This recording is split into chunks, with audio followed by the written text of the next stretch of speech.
I didn't know a lot about the Red Pill going in. I'd been hearing bits and pieces about a documentary coming out about the men's rights movement, but I hadn't been following it closely.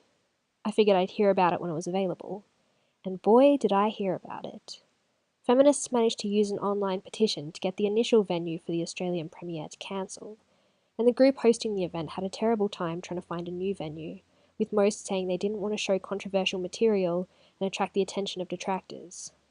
It was all through the Australian media, the Streisand effect in full force. Eventually, thanks to a fundraising campaign and a lot of generosity, a venue was found and the screening given the go-ahead. Because of the drama and various threats of protest and silencing of the event, the security was tight. I'm talking really tight. We got texted the general area and meet-up place on the morning of the event, then the meet-up place changed again in the afternoon. We had to meet at the location, identify ourselves and get checked off, and then be walked in small groups down alleyways and side streets to the venue, where there were burly security men waiting outside. The whole thing had turned into a logistical nightmare. I felt like I was in a spy movie, waiting at the train station where we were to meet, eyeing people off, making eye contact, wondering if they were there for the same reason, counting the number of times people walked by, to think about whether they were loitering or not. It was comical, really. I was telling myself, okay, look, just because that guy has walked past twice, is wearing cargo pants and has a beard, doesn't mean he's an MRA. Stop with the stereotyping. Eventually I found them. As we were moving to the venue, I really got hit by how ridiculous this all was. Here I was, in Australia, sneaking around like a criminal to see a documentary people don't want me to be allowed to see. This would be crazy no matter what the documentary was. In history classes, I've watched Hitler speeches, communist propaganda videos, anti-black and anti-gay hate material. I was never considered too weak-minded to watch these and think critically about them. Trust the feminists to be the one to see me that way. I didn't know what to expect from the crowd. They were predominantly male, but I was pleased to see a very wide age range. A lot of young guys as well as middle-aged men and older gentlemen. They were all lovely, warm and kind, and the whole event had good vibes, for want of a better term. A young guy came up to me, introduced himself, and asked me what made me want to come and see the film. I asked him the same. He told me that he's from Singapore and just thought it so crazy to see so much censorship happening in Australia, a place he once thought was at least semi-free. He commented on how dishonest and tightly controlled the media is here. He also noted that in Asia, he had seen the tremendous human suffering and the conditions people live in, and contrasted that with Australia, where well-off, well-educated young people complain endlessly about oppression and play the victim. I really enjoyed chatting to people and overhearing snapshots of the conversations over drinks. People were talking about politics, gender, the media. They were laughing and joking. It kind of felt like watching my Twitter timeline clicking over. There were women too. I spent much of the night with two women I met, one a young mother of 3, the other a 60-something worker. Both called themselves feminists, although they didn't like the lengths modern feminism has gone to. The younger woman spoke about safe schools and her concerns over the way society wants to teach her sons their masculinity is bad. She described her difficulties giving opinions that go against the mainstream on Facebook or with friends. The older woman spoke about how intolerant the young people in her workplace are, refusing to hear opposing opinions, and how they can't be joked with, constantly walking on eggshells. She described today's feminism as taking away from the work of the feminists of the past. And yet, both had fairly mainstream views.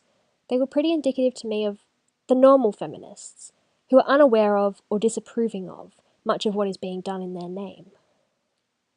There were women, thankfully, although I wish there were more. Not because of my gender equality, but because I think it is powerful for women to stand with men on men's rights issues.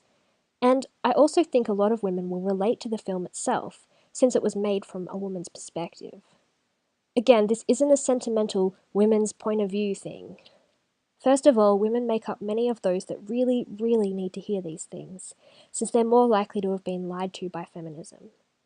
But secondly, Cassie's personal journey through the making of this film resonated so deeply with me as an anti-feminist woman. She begins this film as a feminist, making a documentary about the men's rights movement. She begins to realize they have good points, and an internal struggle happens, played out in her video diaries on screen. She speaks of how the new perspective she is seeing causes her to push even more into feminism, to try to remind herself why she is a feminist, to avoid falling off the cliff or down the rabbit hole and turning to the other side.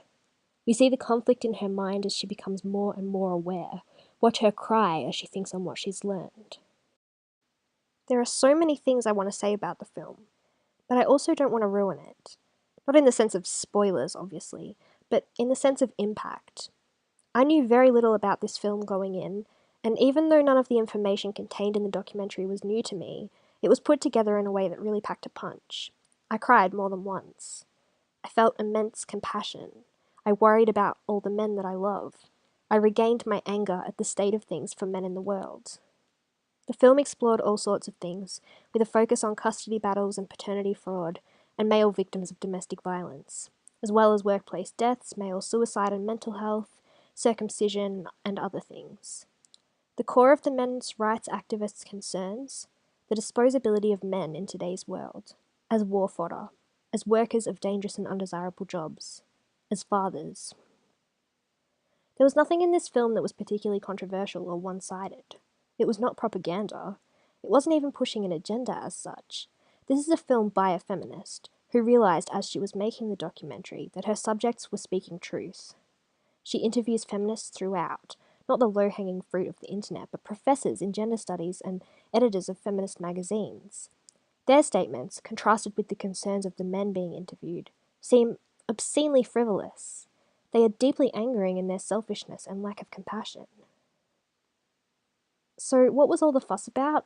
I really have no idea, but I wish people would be able to see it and judge for themselves. I'd love this to be on TV, on Netflix, in cinemas, all over, even on YouTube. I'll be buying a copy for basically everyone I know. Even people who think they will disagree with this should see it and at least open the conversation. You might be surprised. If you get the opportunity, I'd really like to encourage you to see it.